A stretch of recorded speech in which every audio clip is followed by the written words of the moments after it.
Bismillahirrahmanirrahim.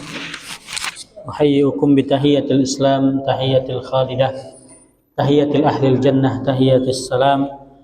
Assalamualaikum warahmatullahi wabarakatuh.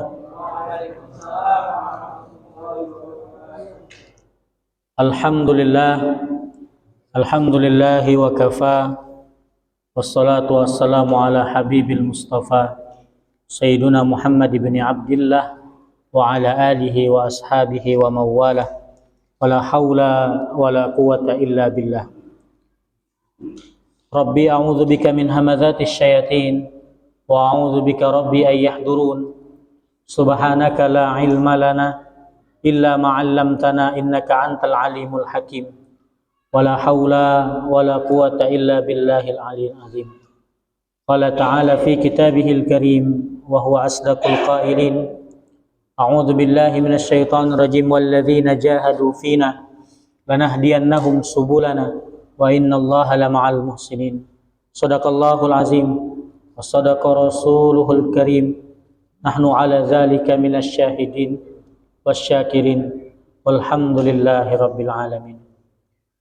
Ma'asyiral muslimin wal muslimat, al-mukarramun wal mukarramat, yang sama-sama kita hormati segenap pengurus Masjid Izzatul Islam, Bapak Ketua kita Bapak Yusrizal, sekaligus Pak RT kita Bapak Ici, dan juga Bapak-bapak, Ibu-ibu jamaah Masjid Izzatul Islam.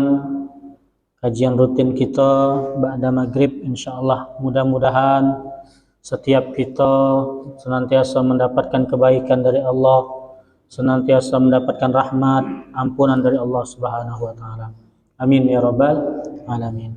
Pertama dan senantiasa menjadi yang paling utama, kita ucapkan rasa syukur kita dari hati kita paling dalam dengan mengucapkan alhamdulillahirabbil alamin atas segala nikmat yang diberikan Allah kepada kita, sehingga kita masih bisa menambah-nambah amal kita di sisa-sisa umur kita, yang insya Allah mudah-mudahan setiap amal kita diterima, karena hari ini kita memulai malam kita, Iqbalul Lail.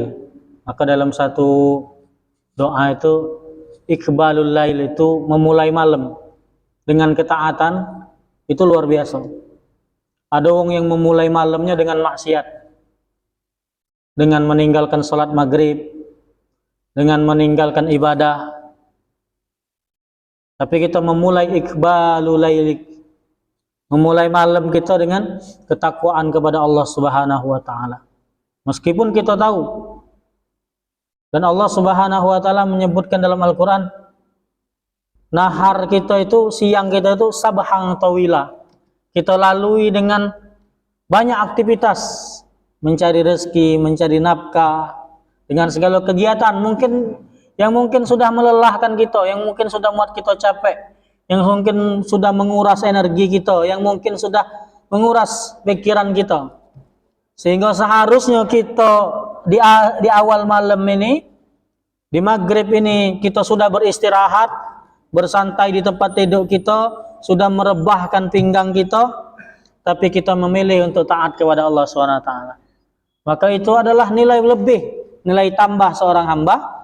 Ketika kata Nabi, ni'matani maghbunun katsirum minan nas, as-sihhatu wal faghar. Ketika dua nikmat yang sering banyak dilalaikan oleh manusia, banyak kita lalai. Ketika kita dapat dua nikmat itu, kita lalai untuk memaksimalkannya.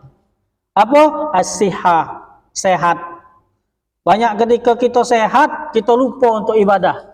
Banyak ketika kita sehat, kita lupa untuk berzikir. Banyak ketika kita sehat, kita lupa untuk ke majelis ilmu. Banyak ketika kita sehat, kita lupa untuk baca Quran. Banyak ketika kita sehat, kita lupa mensyukuri sehat itu dewek. Kadang teko minum makan lagi tak bismillah. Dan sehat itu. Ya, apalagi makan sapi kemarin. Makan kambing, itu kalau sehat, tak bismillah lagi, Bu. Lah nambah 2 piring, lupa bismillah. Ketika sehat itu dicabut, sehingga dicabut sehat itu, datanglah sakit. Maka saat sakit barulah kita sadar bahwa betapa nikmatnya sehat. Betapa nikmatnya sehat. Yang kita mungkin ada kolesterolnya tinggi, ketika nyengok kambing tadi lemak, oh sakit, acak lagi makan kambing. Maka kita baru terasa nikmat sehat itu luar biasa. Wal faghar, nikmatnya waktu luang. Yang waktu luang ini banyak kita sia-siakan. Apalagi hari ini, banyak yang melenakan kita waktu luang itu. Oh dulu kita banyak produktifnya. Kadang walaupun nganggur di rumah, biasanya bapak-bapak ada yang nanam ubi, ada yang nyangkul dan lain sebagainya. Tapi kalau zaman kita sekarang sudah waktu luang tuh main HP dan lain sebagainya. Baca Quran tidak sempat, zikir pagi dengan petang tidak sempat, belajar ngaji tidak sempat. Dekat yang sempat, padahal fasilitas kita luar biasa. Zaman wong tua kita dulu, mungkin zaman bapak-bapak atau kita yang masih muda dulu, sulit Pak dulu itu. Listrik mungkin belum ada, fasilitas jalan belum bagus sekarang. Dulu masjid tidak semewah kita sekarang. Sekarang ada AC, lampu terang. Ya. Tapi dulu, Masya Allah, anak-anak itu belajar ngaji luar biasa. Maghrib itu sudah bawa Quran, bawa Iqra, duduk di masjid. Meskipun masjid dekat listrik, ngawa lampu dewek. Belajar ngaji, sehingga wong tua dulu tidak kata yang tidak baca ngaji. Hari ini fasilitas kita luar biasa, masjid kita luar biasa, tapi masjid sepi. Anak-anak kita sibuk di kamar masing-masing kalau lah maghrib. Dengan HP masing-masing, dengan TV masing-masing mungkin. Dan lain sebagainya. Maka jangan sampai nikmat sempat dan nikmat sehat ini menjadikan kita di antara taman surga fartaki, maka berhentilah dan bergabunglah di situ. Apa raudhah min riyadil jannah, itu taman surga. Apa taman surga itu? Majelis ilmu, majelis zikir. Maka kita duduk di sini dengan niat untuk menghidupkan sunnah Nabi, maka mudah-mudahan kita termasuk umat yang diakui Nabi dan mendapatkan syafaat di yaumil qiyamah. Amin ya rabbal alamin. Bapak Ibu jamaah sekalian rahmati Allah, marilah kita sama-sama memulai lagi kajian kita dengan sama-sama melafazkan al-basmalah. Bismillahirrahmanirrahim. Belum membahas tentang kitab Safinah An-Najah lagi, sekarang kita lanjut lagi. Sekarang faslun fi asbabit tayamum. Sekarang babnya tentang fi asbabit tayamum, tentang tayamum atau sebab kita melakukan tayamum. Pada dasarnya bersuci itu atau menghilangkan hadas kecil itu menggunakan air dengan berwudu yang sudah kita beberapa kali bahas. Kemudian menghilangkan hadas besar menggunakan air disebut dengan ghuslu atau mandi wajib. Pada dasarnya bersuci itu menggunakan satu media yang disebut dengan air atau banyu gitu. Jadi ada media untuk bersuci, untuk menghilangkan hadas besar ataupun hadas kecil itu adalah air. Ketika air ini ada satu sebab, ada beberapa sebab yang membuat kita tidak bisa menggunakan air, maka ada satu penggantinya yang menggantikan untuk mensucikan dengan hadas itu disebut dengan tayammum. Nah, tayammum. Apa yang menjadikan sebab kita bisa atau melakukan tayammum? Artinya tayammum ini dalam keadaan darurat. Tidak serta-merta kita baca tayammum. Tidak serta-merta kita asa subuh, itu rasanya dingin yan. Kesunya nak kena banyu, tayammum baik, daca. Tapi ada sebab-sebabnya. Apa sebab itu? Asbabut tayammumi salasah. Sebab tayamum itu ada 3. Sebab tayamum ada 3. Yang pertama, faqdul ma. Yang pertama itu tidak adanya banyu. Tidak adanya banyu. Keadaannya, kapan yang disebut tidak ada banyu itu? Saat kita ini mukim, di tempat kita ini, terjadi kemarau yang panjang, yang di rumah kita itu sama sekali tidak ada banyu. Atau di masjid kita ini sama sekali tidak ada banyu. Dan kita udah kata sungi jauh. Maka faqdul ma itu adalah faktor kita diperbolehkan untuk mengganti wudhu dengan tayamum. Itu sebab yang pertama. Keadaan selanjutnya kapan? Saat kita menjadi musafir, sedang bepergian. Kita berada di kendaraan, mungkin kendaraan itu jenisnya mobil. Di dalam mobil itu kita temukan banyu. Kemudian jenisnya pesawat atau kereta api dan lain sebagainya. Maka di situ menjadi sebab diperbolehkan kita untuk bertayamum. Karena benar-benar dak kate banyu. Benar-benar dak kate banyu. Itu sebab yang pertama. Yang kedua, al-marad. Yang kedua, sebab bertayamum itu karena sakit. Sebab bertayamum itu karena sakit. Keadaannya ada tiga. Keadaannya itu ada tiga. Yang pertama, kapan sakit yang disebut dengan diperbolehkan untuk tayamum? Kapan sakit itu? Ketika penyakit ini, yang pertama, saat dia kena banyu, penyakit kita ini, saat kita kena banyu, maka penyakit itu akan bertambah parah atau bahkan menyebabkan kematian. Kalau dan kena banyu, penyakit itu, maka penyakit itu akan bertambah parah atau menyebabkan kematian. Dan asumsi ini adalah asumsi bersama atau ahlinya. Kalau dokter lah ngomong, Pak, penyakit kamu ini bahaya Pak kalau kena banyu. Ya? Bahaya Pak kalau kena banyu. Ngapa Pak? Kaget kalau kena banyu dia ngeroyak aja gitu. Royak itu tambah besar, kaget dia tidak sehat, bahkan kaget pacak putus tangan kamu. Nah itu sudah menjadi sebab bahwa dibolehkan untuk bertayamum. Karena sakit itu akan bertambah parah atau bahkan mengakibatkan kematian. Ya. Maka kalau sesuatu yang membuat kita terbatasi untuk terkena banyu misalnya. Kalau zaman-zaman ini hari kan ada kadang wong yang nyatok rambut. Nyatok rambut itu ada yang nak keriting, ada yang nak lurus, Pak. Lah bagus-bagus rambut lurus nak dikeriting ke. Lah bagus-bagus rambut keriting nak dilurus ke. Oh, jadi tukang salon, jangan kena banyu 24 jam. Nah, ini rengkau nih. Jangan kena banyu. Kalau kena banyu ke rambut ini tidak jadi bagus. Boleh tak kita tidak bertayamum? Maka itu bukan sebab yang menjadikan kita boleh bertayamum. Atau kondangan, make up. Make up ini, apalagi ibu-ibu pokoknya make up ini dari mulai sudah subuh, jam 5 subuh sampai jam 7, 2 jam make up make up, ini segala macam yang yang alis lah, yang bedak lah, yang abang bibir lah, segalanya pokoknya dipakai kalau. Ya, segalanya dipakai. Sehingga sudah hajatan jam 11, jam 12. Allahu Akbar, azan zuhur kan? Allah zuhur waktu nih. Tapi make up tadi masih tebal. Make up tadi. Ya, ibu itu yang sayang ya, berfoto belum dengan pengantin. Dah acak dibersih kayak ini, bersihnya lama, nak sembahyang zuhur, ya.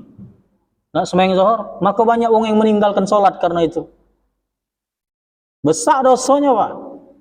Jangan kita anggap enteng. Meninggalkan sholat itu dosa besar. Apalagi gara-gara make up tadi. Ya. Ada yang mungkin, sudahlah bertayamum baik. Ya, padahal banyu ada. Tak ada sebab sakit, maka batallah tayamum itu. Tak boleh. Jadi keadaan yang pertama, saat dia sakit, maka kena banyu itu sakitnya bertambah parah atau bahkan akan mengakibatkan kematian. Yang kedua, keadaannya dia sakit, ketika penyakit itu kena, sakitnya bertambah parah. Meskipun penyakitnya tidak bertambah. Sakitnya, rasa sakitnya yang bertambah parah, bertambah sakit. Luka misalnya. Luka ini meskipun kena banyu, tapi luka ini tidak ngeroyak aja gitu. Tapi luka ini akan nambah pedih kalau kena banyu. Meskipun luka ini tidak tambah parah kena banyu tapi bertambah sakit, maka itu diperbolehkan untuk bertayamum. Keadaan yang ketiga, yang sakit itu kalau terkena banyu maka dia akan menyebabkan cacat ringan atau cacat yang berat, maka dia diperbolehkan untuk bertayamum. Itu yang sebab kedua, ketika kapan kita boleh bertayamum, meskipun ada banyu tapi dalam keadaan sakit boleh bertayamum. Yang ketiga sebabnya, wal ihtijaju ilaihi li'atasi hayawanin muhtaram. Ada banyu tapi banyu itu terguna untuk minum hayawanin muhtaram, manusia atau hewan yang dimuliakan. Hayawanun muhtaram itu adalah hayawan itu dua kelompok. Kalau di dalam syariat, di dalam istilah syariat, hayawan itu Pak dua kelompok. Hayawan yang pertama insan, kita. Hayawan yang kedua yaitu hewan. Jadi kita ini disebutkan dengan hewan juga. Hayawanun natik. Hewan yang berpikir.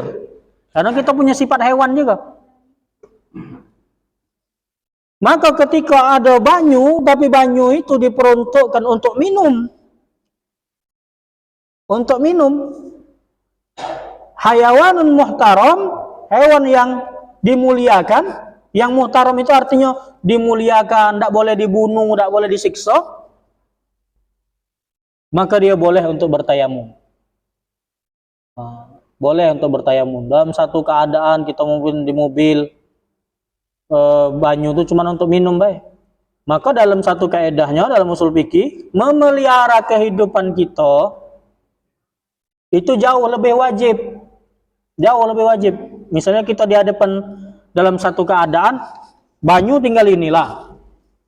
Kalau dipakai untuk wudhu, kita kehausan. Tidak ada banyu lagi. Kalau dipakai untuk wudhu. Maka banyu ini diwajibkan untuk kita untuk diminum, kita berwuduknya, bersucinya cukup dengan bertayamum.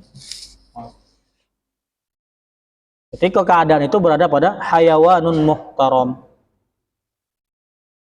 Lalu di sini dijelaskan oleh Imam Hadrami, wa ghairul muhtarami sittatun. Ternyata ada 6 ghairul muhtaram, hewan yang tidak dimuliakan atau manusia yang tidak mendapatkan kemuliaan. Tak apa-apa tak kita muliakan. Nah, itu selain. Jadi ada 6 yang ghairu muhtaram. Kalau ada 6 jenis ini, maka kita pun boleh untuk tidak memprioritaskan dia, tidak memuliakan dia. Siapa itu? Wa ghairul muhtarami sittatun. Yang tidak dimuliakan itu adalah sittatun, ada 6. Yang pertama, tarikus sholah. Wong yang meninggalkan sholat. Wong yang tidak sholat itu tidak dapat kemuliaan, Pak. Dan tidak pantas kita muliakan wong yang tidak sholat, tidak usah dimuliakan. Saking dihinakan oleh Allah Subhanahu wa taala, kalau tidak sholat, tidak usah dimuliakan. Ibu-ibu, ada laki di rumah, laki ini tidak semayang, maka tidak perlulah memuliakan laki ini. Karena apa? Karena dia disebut dengan ghairu muhtaram. Saking kita, ketika kita tidak ibadah, tidak sholat, kita ini hina, Pak. Dihinakan oleh Allah Subhanahu wa taala. Tidak ibadah, hina. Misalnya ada bapak-bapak semayang tidak, puasa tidak. Bininya puasa Ramadan, pagi-pagi payo dek buat ke kopi.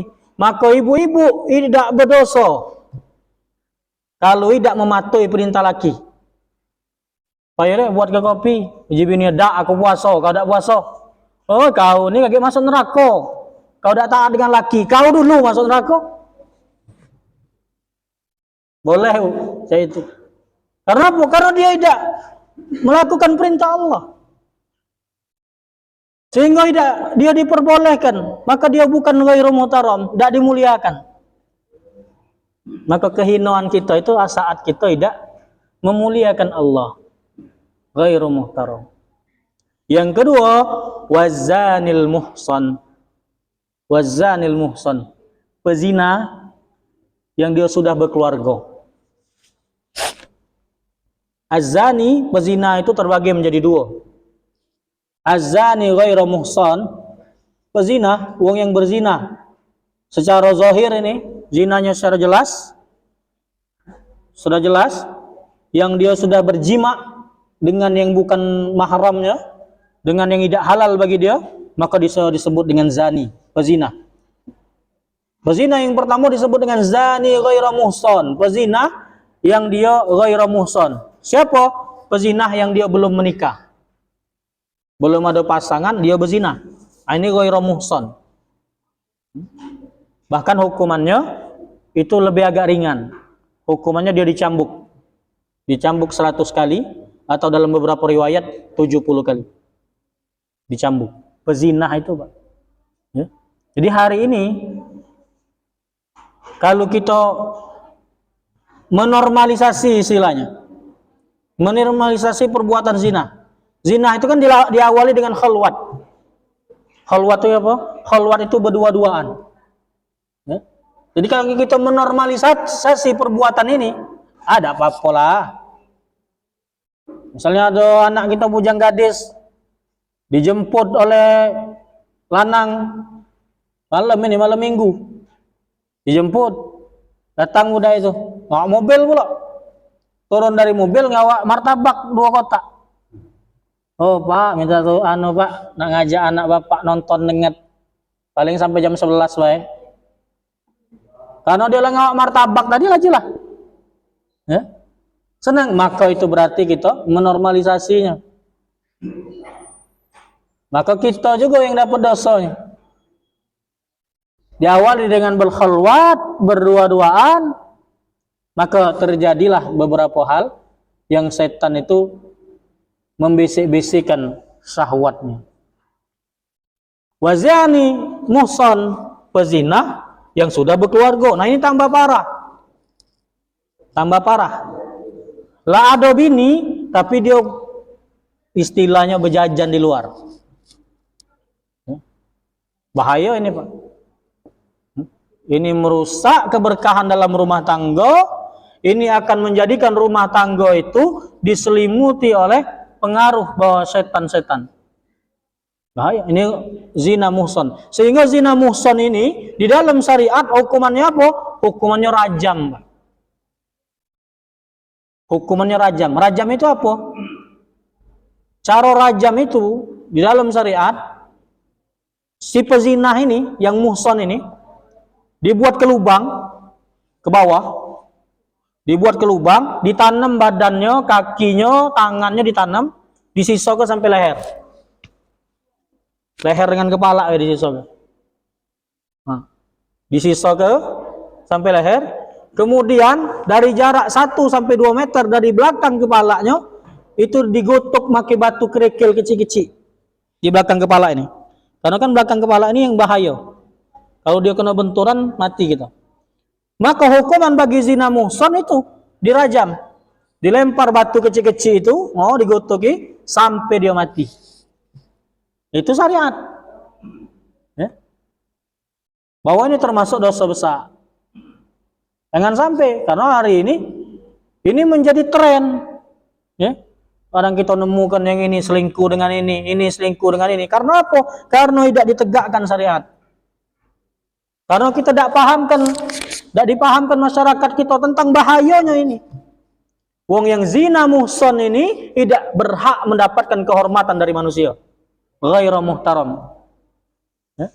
Bahkan pun saat dia kehausan, maka kita boleh untuk berwuduk, tidak ngenjuk dia minum, tidak apa-apa. Sampai dia mati, tidak apa-apa.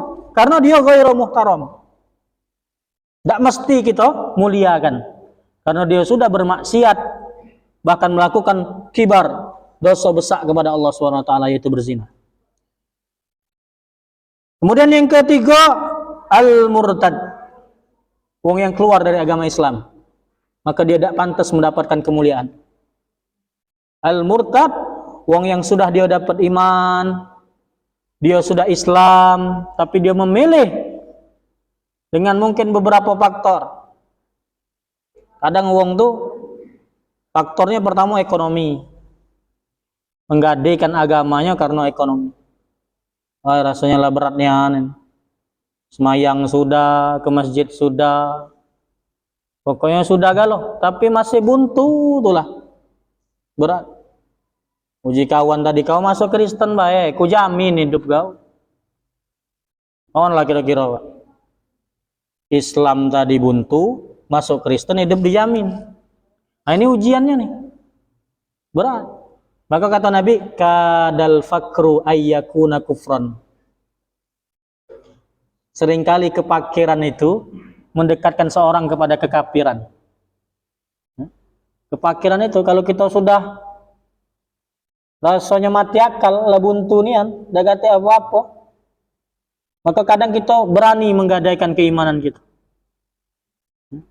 Tapi bagi orang yang beriman, apapun keadaannya dia tetap beribadah kepada Allah SWT. Adinjo kesulitan atau kebaikan, adinjo kelapangan atau kesempitan, maka kita akan tetap beribadah kepada Allah dan akan tetap memegang teguh agama kita. Wal murtad. Yang keempat, wal kafirul harbi. Wal kafirul harb.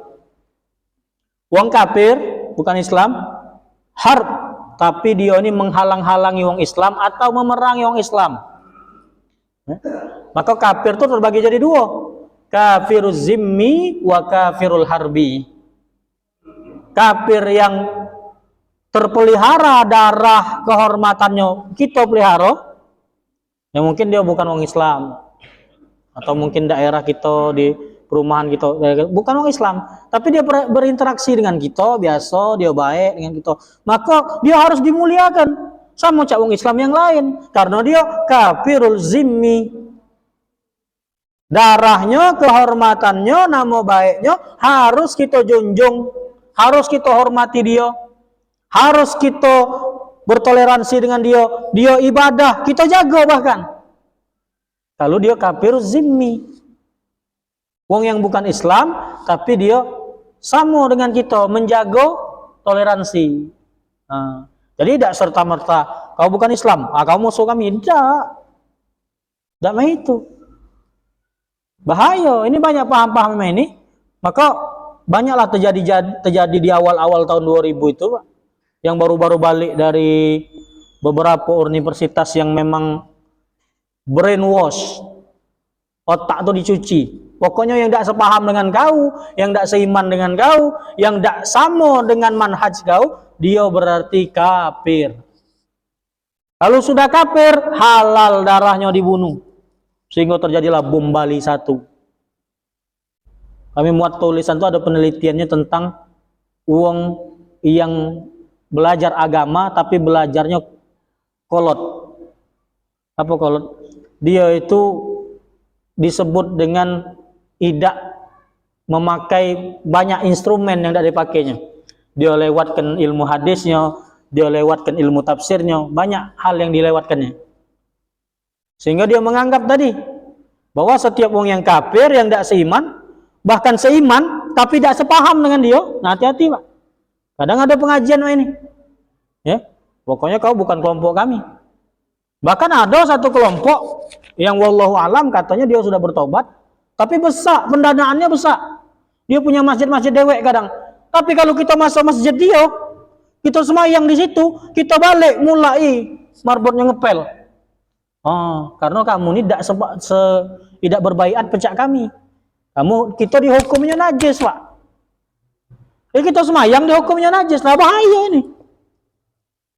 Bahkan menghalalkan darah sesama muslim, mengkafir-kafirkan. Nah ini bahaya. Ya, bahkan wong kafir yang benar-benar kafir pun kalau dia zimmi, kalau dia baik dengan kita, maka darah kehormatannya wajib kita jaga. Yang tidak boleh itu siapa? Wa kafirul harbi. Wong kafir yang dia itu harbi. Ya, yuriduna liyutfi'u nurullah biafwahihim. Mereka ingin memadamkan api Allah dengan mulut-mulut mereka. Banyak sekarang. Wong kafir ini yang pengen menyesatkan manusia. Wallahu mutimmu nurihi walau karihal kafirun. Allah lah yang akan menyempurnakan cahayanya walau dibenci oleh orang-orang kafir. Wa kafirul harbi. Yang kelima wal kalbu. Wal kalbu. Apa itu kalbu? Anjing. Anjing itu merupakan hewan yang dia ghairu muhtaram. Tidak menjadi yang dimuliakan. Karena dia termasuk hewan yang najis mughalladah. Najisnya termasuk berat.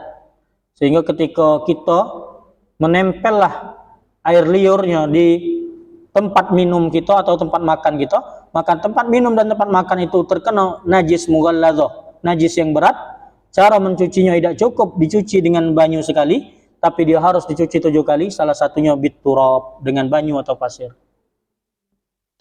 Dan yang keenam, wal khinzir, babi. Ya, babi itu termasuk hewan yang tidak perlu mendapatkan muhtaram, dimuliakan. Karena dia termasuk juga hewan yang secara jelas disebut di dalam Al-Quran, yang dia juga termasuk hewan yang najis. Ya. Jadi itu yang disebut dengan ghairu muhtaram. Jadi 3 sebab itu yang membuat kita diperbolehkan untuk bertayamum. Tidak adanya banyu, sakit atau banyunya ada, tapi banyu itu diperuntukkan untuk minum hewan atau manusia yang muhtaram, yang dimuliakan. Sehingga kalau 3 hal itu sudah ada terjadi, maka bolehlah untuk kita bertayamum. Wallahu a'lam bishawab. Mudah-mudahan bermanfaat apa yang kami sampaikan. Insyaallah apa yang kita kaji ini sedikit-sedikit menjadi amal, menjadi ilmu, dan ilmu ini tidak akan menjadi kebaikan kecuali setelah kita amalkan, dan amal tidak akan menjadi kebaikan kecuali amal itu kita lakukan dengan ikhlas, dan keikhlasan itu akan didapat ketika kita beristiqomah. Maka apapun keadaannya, manapun keadaannya, saat kita duduk di majelis ilmu ini kita istiqomah, bukan karena Pak Ketua, bukan karena